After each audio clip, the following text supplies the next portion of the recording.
नमस्कार दोस्तों, स्वागत है आपका हमारे चैनल पर। हमारी आज की कहानी है कौन किसका पति है का पार्ट 2। दोस्तों, पिछले वाले भाग में आपने देखा था कि मेरी शादी के दूसरे दिन ही मुझे मेरे पति और उसकी बॉस के बारे में एक ऐसा सच पता चला जो मेरे लिए सदमे से कम नहीं था। अब आगे समय इसी तरह से निकलने लगा। लगभग रोजाना ही जया घर आती। वह जब भी आती राघव के साथ फ्लर्ट करती, अदाएं बिखेरती। एक दिन राघव के बालों को अपनी उंगली में घुमाते हुए शौक आवाज में बोली, एक राज बताऊं शिखा, तुम्हारे काम आएगा। मैंने कोई जवाब नहीं दिया, मगर जया ने बोलना जारी रखा। पता है राघव कब खुद पर काबू नहीं रख पाता। कब? राघव ने टोका तो हंसते हुए जया बोली, जब कोई लड़की ब्लैक रंग की नाइटी पहनकर उसके करीब जाए तो फिर राघव का खुद पर भी वश नहीं चलता। सुनकर तो राघव सकपका गया और जया हंसती हुई बोली, वैसे शिखा एक बात और बताऊं, तुम्हारा पति इतना हैंडसम लगता है कि दुनिया का कोई भी पुरुष तुम्हारे पति के आगे पानी भरे।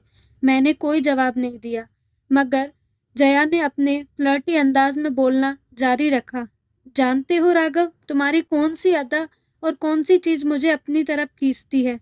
मेरा गुस्सा देख राजा जया के पास से उठकर दूर खड़ा हो गया तो नजाकत के साथ उसके करीब से गुजरती हुई जया बोली, यह तुम्हारा सब कर जानकर भी अनजान बने रहने की अदा, तोबा, दिल का सुकून छीन जाता है जब तुम्हारी निगाहों में अपनी मोहब्बत देखती हूँ। चलो अब चलती हूँ, वरना कोई गुस्ताखी ना हो जाए मुझसे। इस तरह की बेशर्मियां अक्सर जया करती। हनीमून पर जाने से पहले 2 दिन की बात है।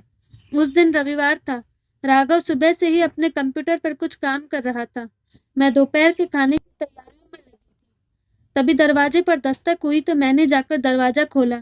सामने जया खड़ी थी। जया नकली हंसी बिखेरते हुए घर के अंदर घुस आई और पूछा, राघव कहाँ है। वे अपने कमरे में काम कर रहे हैं, आप बैठिए, मैं बुलाकर लाती हूँ, मैंने कहा। मेरी इस बात को सुनकर जया ठहाके मारकर हंसती हुई बोली, आंटी सुना आपने, आपकी बहू को तो पता नहीं कि मैं इस घर में किसी भी कमरे में कभी भी जा सकती हूँ। कहते हुए वह राघव के कमरे की तरफ बढ़ गई। जया ने राघव के कमरे में जाकर दरवाजा अंदर से बंद कर लिया। करीब 2 घंटे बाद उसने दरवाजा खोला। उतनी देर में मेरे सीने में आग जलती रही। उसी समय जाकर मैंने हनीमून के टिकट फाड़ डाले। रात तक कमरा बंद करके मैं रोती रही। सास ने मुझे समझाते हुए कहा, देख बहू, पुरुष द्वारा 2 स्त्रियों के साथ संबंध बनाकर रखना कोई नई बात तो नहीं है। सदियों से ऐसी बातें चली आ रही है। माँ जी, आप प्लीज ऐसी दलीलें मुझे मत दीजिए। मुझे अब मेरे दर्द के साथ अकेला रहने दीजिए। एक बात बताइए माँ जी, आपको इसमें कुछ भी गलत नहीं लग रहा? अगर ऐसा है और यह घर टूटता है तो आप इसका इल्जाम मुझ पर मत लगाइएगा, मैंने कहा।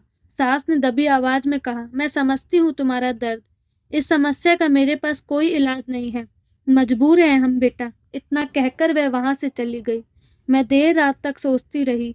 मैं इतनी जल्दी अपनी परिस्थितियों से हार मानने को तैयार नहीं थी। मैंने काफी सोच विचार किया और फिर मुझे रास्ता नजर आ ही गया।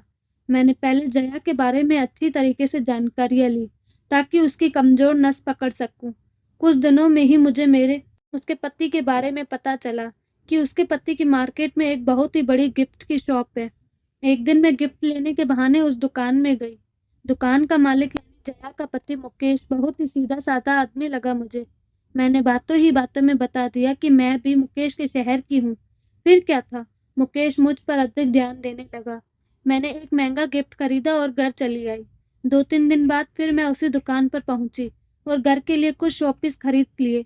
इसी बहाने मैंने मुकेश से ढेर सारी बातें की। धीरे धीरे मैंने उसे यह भी बता दिया कि मेरा पति राघव जया के ऑफिस में काम करता है। मुकेश जया और राघव के रिश्ते के बारे में पहले से जानता था, इसीलिए मुझसे और भी ज्यादा जुड़ाव महसूस करने लगा। अब मैं अक्सर मुकेश की दुकान पर जाती और उससे बहुत सारी बातें करती, जिससे हमारी दोस्ती और भी गहरी हो गई। एक दिन मुकेश ने मुझे अपने घर बुलाया था। मैं जानबूझकर जया की गैर मौजूदगी में गई थी।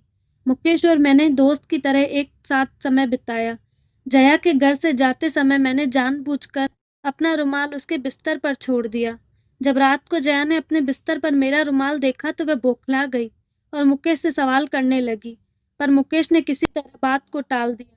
3 दिन बाद फिर मैं मुकेश के घर पहुंची। अब की बार मैं बाथरूम के मिरर पर अपनी बिंदी लगा आई। मैं अच्छी तरीके से जानती थी कि मैं क्या कर रही हूँ। मुझे इसका परिणाम भी पता था कि जब जया को पता चलेगा तो वह अपना आपा खो देगी। हुआ भी कुछ ऐसा ही। जब उसने मेरी बिंदी देखी तो वह गुस्से में भर गई।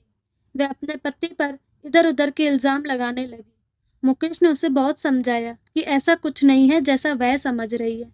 उन दोनों के बीच में मुझे लेकर बहुत बहस हुई। मुकेश उसे अपनी सफाई देते हुए कहने लगा कि वह खाली मेरी दोस्त है और उसका नाम शिखा है। मैं तुम्हारी तरह नहीं राघव के साथ गुलछने उड़ाता हूँ। मेरा नाम सुनकर तो वह बौखला गई। अब जया समझ गई थी कि यह और कोई शिखा नहीं बल्कि मैं ही हूँ।